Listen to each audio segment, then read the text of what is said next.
Ini Rick. Hari ini, aku mengirimnya ke bulan. Ia tak punya bantuan dari orbit.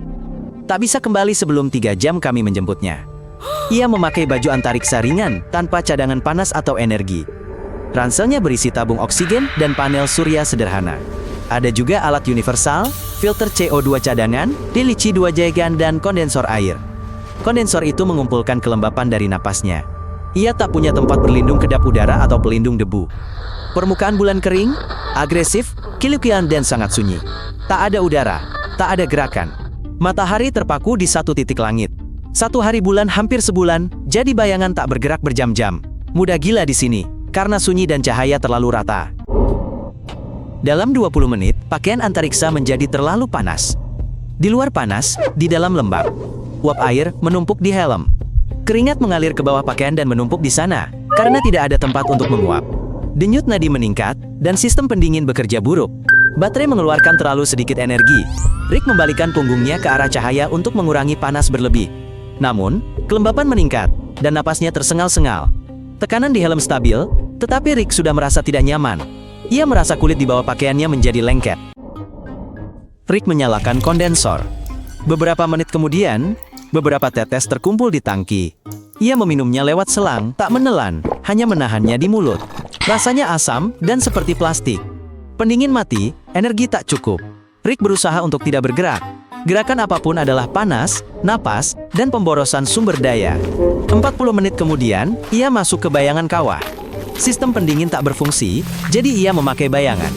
Suhu turun hampir seketika. Pakaian antariksa mulai berderit karena tekanan. Rick melangkah, namun merasa melambat dan kehilangan kendali gerak. Debu bulan menempel di kakinya. Itu melekat seperti tepung dalam vakum, dan mustahil diusir. Menghangatkan diri tantangan berat, mustahil di bulan tanpa udara. Panas lenyap via radiasi. Tanpa panas buatan, tubuh cepat membeku. Rick duduk di batu, mendekap tangan ke dada agar tetap hangat. Helm mendengung, ventilasi maksimal. Napasnya berat. Rasa logam di mulut Rick akibat CO2 berlebih. Ia lepas penutup filter, pasang cadangan. Tangan gemetar, jari sulit bergerak. Rick coba hilangkan kelembapan dengan kondensator. Pasir di celah menghambat sambungan. Agar tetap hangat dan tidak beku, ia memutuskan untuk bergerak. Ia hati-hati mendekati panel surya. Tujuannya mengecek daya dan mengubah sudut kemiringan. Tapi di medan seperti ini, mudah tersesat. Jejak kaki di debu berulang. Kompas tidak berfungsi karena bulan tak punya medan magnet. Matahari tidak bergerak. Gravitasi di sini 6 kali lebih lemah dari bumi. Rick tak merasakan berat badannya. Namun, setiap gerakan sulit karena skafandernya kaku. Rick pun duduk di atas debu. Debu itu menempel di lipatan skafander dan masuk ke setiap celah. Rick menyalakan komunikatornya. Tombol menyala, namun hanya napasnya yang terdengar. Ia menyebut nama, memohon evakuasi, dan mengulang koordinat. Tanpa jawaban, tanpa desis atau sinyal.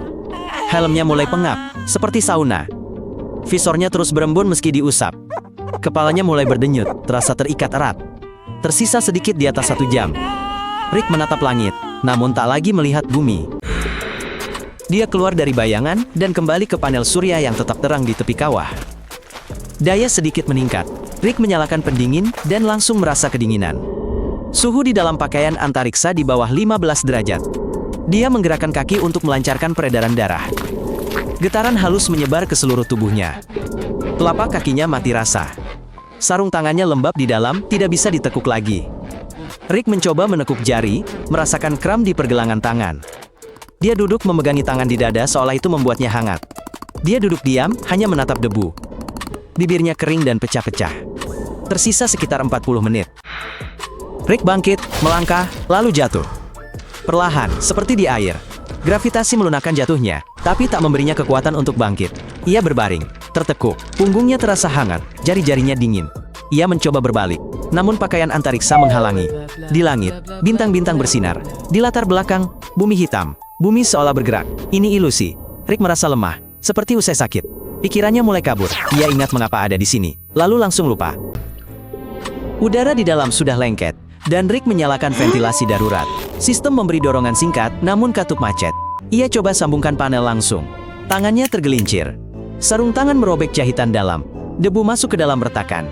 Ia menutupnya dengan tangan lain, namun oksigen sudah keluar lebih cepat.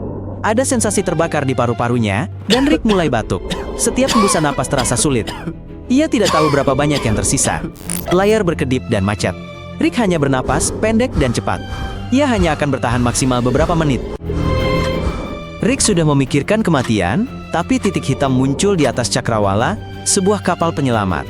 Kapal itu perlahan mendekat dan membuka palka. Rick tidak bergerak, tapi dia masih hidup. Oksigen hampir habis, tangan tak bereaksi. Eksperimen telah usai, tapi Rick tak lagi mendengar. Dukung dia, berlanggananlah saluran ini.